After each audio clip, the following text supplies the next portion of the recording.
Shalom, shalom, brachot, Shabbat shalom, mevorah lekulam. A paraxá desse Shabbat é a paraxá de Shemot, que é a parte do livro de Êxodo, e no capítulo 4, 22, Moshe é ordenado a dizer a Faraó, assim diz o Eterno: Israel é meu filho, Israel é meu primogênito. Deixa aí meu filho para que me adorem. Esta é uma declaração eterna que estabelece o estatuto dos israelitas como os primogênitos de Hashem. Ele nos ajuda a compreender a 10ª praga que cai sobre o Egito, a morte de todos os primogênitos e só os primogênitos, tá? Em determinadas outras situações, outras religiões, declaram que o Cordeiro Pascual era para salvar todo o povo, e na verdade não, é só para salvar os primogênitos de Israel, né? E acabar com a vida dos primogênitos dos egípcios. Então, este foi um exemplo de lidar por medida, como já visto. Se lermos o versículo completo, tá?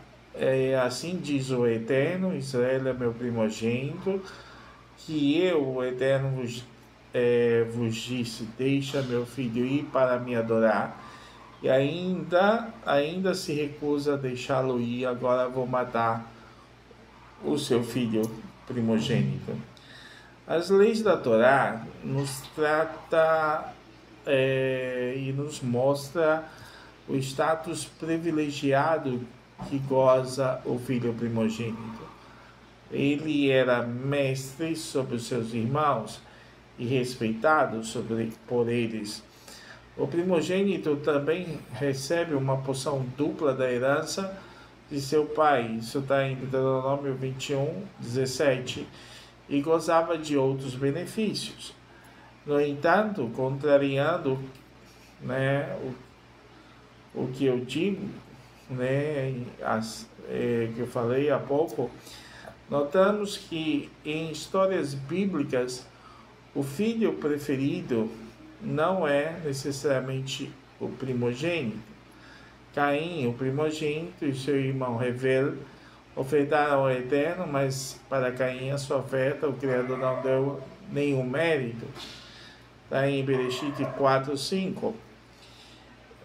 Gênesis 4:5. Enquanto que a oferta de Hevel, de Abel, foi aceita e de bom grado. Esta conhecida história terminou com o assassinato e com a marca de Caim de ser colocada na testa para que o mundo não matasse o filho primogênito de Adão. Então, também tem que Terá gerou Abraão, a Naor e a Haram, em Bereshit, Gênesis 11, 27. Tanto Abraão e Naor se casaram com filhas do seu irmão Haram, de onde poderíamos supor que Haram era o mais velho da família de Terá. No entanto, o escolhido foi Abraão, Avram, que depois vai chamar Abraham. Então, Haran morreu durante o seu pai era vivo e em sua terra natal, e que o Eterno chamou Abraham para ir à terra de Canaã, a terra de Canaã. A esposa de Abraham,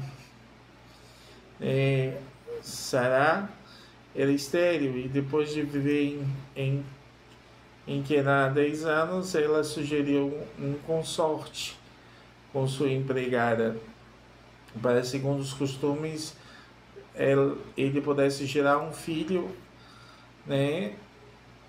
Abraham gerasse seu filho com sua empregada, e aí, segundo os costumes do povo, em Gênesis 16, 2, Hagar, a egípcia, trouxe primeiro o filho de Abraham, Ismael, para o mundo. Aí Hashem, no entanto, escolheu Yitzhak, pois é através de Yitzhak que a descendência deveria ser continuada, a promessa. Bereshit 21:12. A disputa sobre o direito de primogenitura entre os gêmeos Esav e Jacob começou a partir do momento de seu nascimento, com a mão de Jacob agarrando o calcanhar de Esav, como se para impedi-lo de vir ao mundo pela primeira vez. Como um homem adulto, Esav vende, seu direito de primogenitura a Jacob por um prato de lentilhas. E Jacob recebeu a bênção de seu pai, mas só por disfarce enganoso. Porém, no final, antes de sua partida para Padã, Yitzhak o abençoou explicitamente, sabendo que era Jacob em pé diante dele, e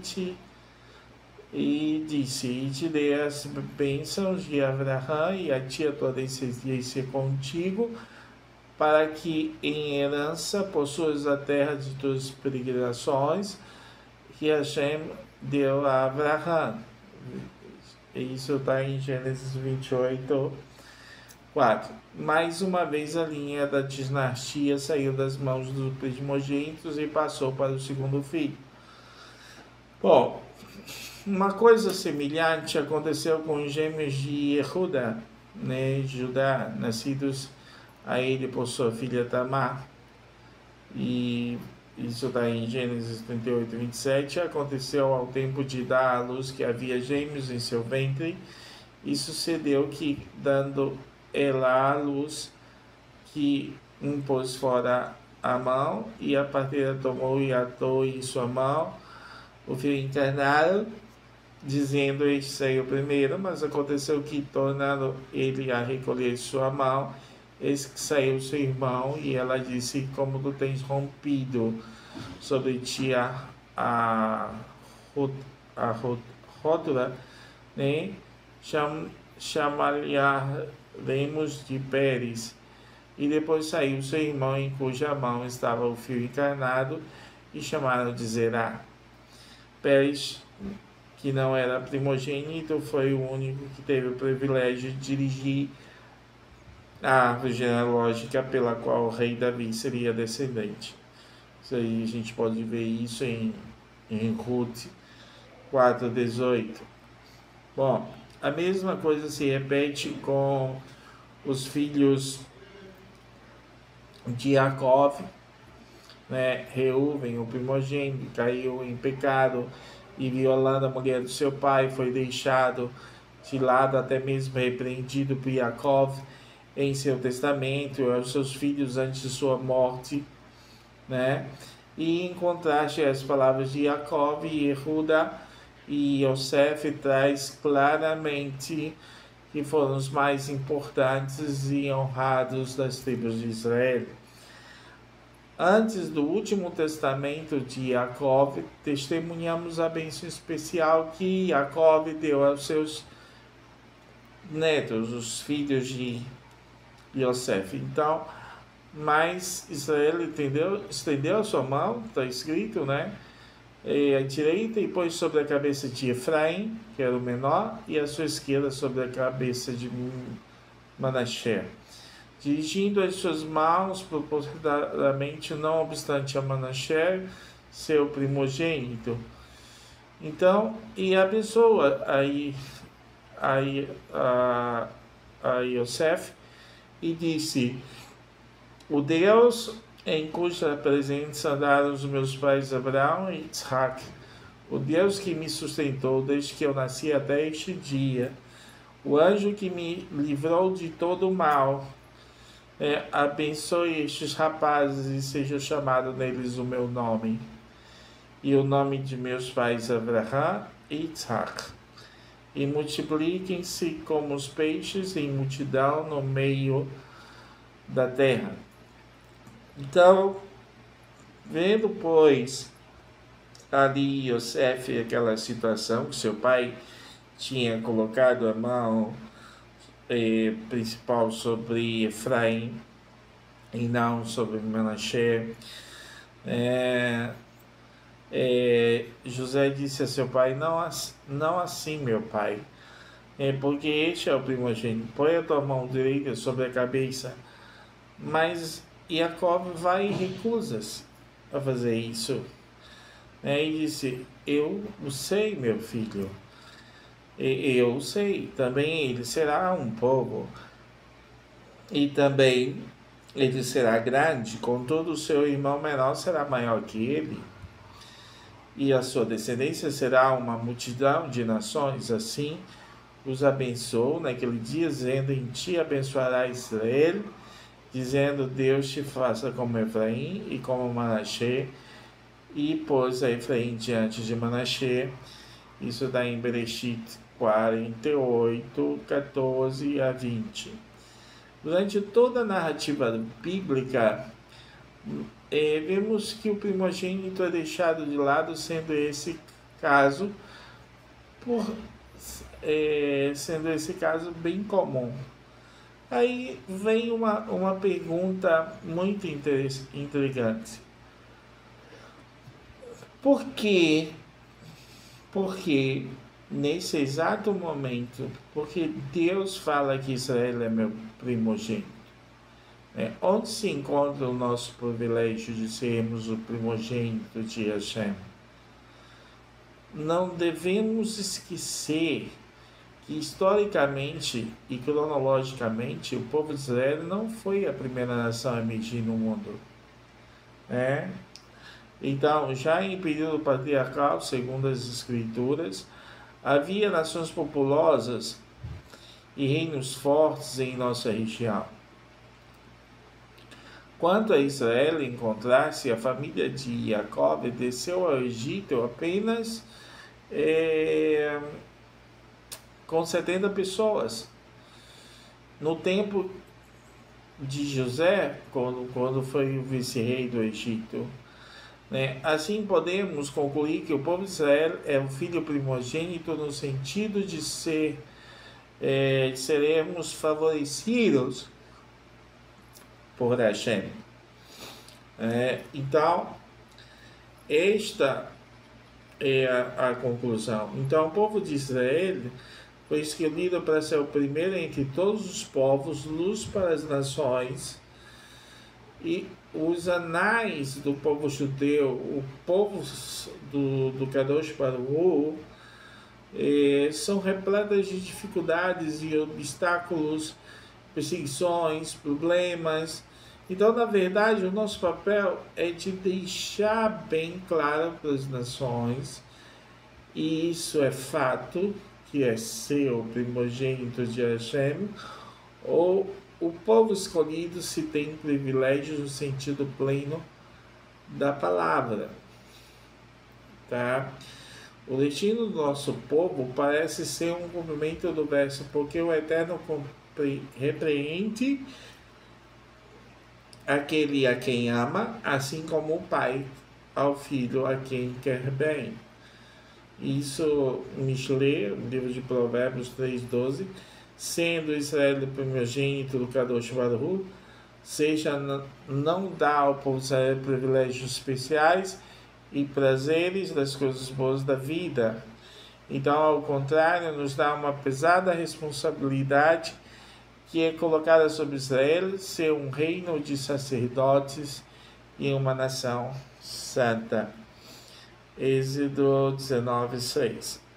E para provar constantemente a sua superioridade moral em todas as circunstâncias, a fim de ser digno do título de primogênito e a mais preferida das nações. Então, não pense que todos vocês que ser judeu é lindo, é bonito, temos responsabilidades como tal, e isso é o que o Kadosh Baruch Hu, o santo bendito seja ele, espera de nós: sermos santos em tudo, éticos, ter uma ética e amorosos com o nosso próximo, piedosos e não mesquinhos. Devemos largar nosso egoísmo, que é o Satã de nossas vidas, e pensar no próximo e não a nós mesmos. Sermos como o Kadosh Baruch, que quer que sejamos, e o que ele quer que sejamos. É que sejamos a causa da felicidade das outras pessoas, sendo um milagre constante da vida de outras pessoas. Isso, prezados, é verdadeiramente sermos filhos do Altíssimo, filhos do Deus de Israel, né? E não sermos presunçosos e queremos receber tudo e não dar nada. Ser judeu é isso, é ser filho de Israel, é isso. Sejamos santos como Hashem é santo.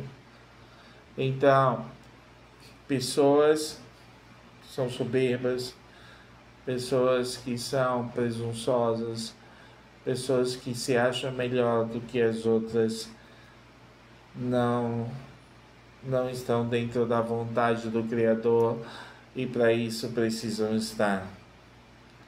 Eu espero que essa mensagem traga uma certa reflexão a todos nós e que possamos melhorar nossas vidas e sermos realmente a causa da felicidade de outras pessoas. Perdão. Então, é isso. Eu espero que todos nós possamos compreender tudo isso. A todos um Shabbat Shalom, um Good Shabbos. São meus votos desse humilde rabino que aqui vos fala. Se você ainda não é inscrito no canal, se inscreva, deixa seu like e compartilhe esse vídeo. Shabbat Shalom, Good Shabbos.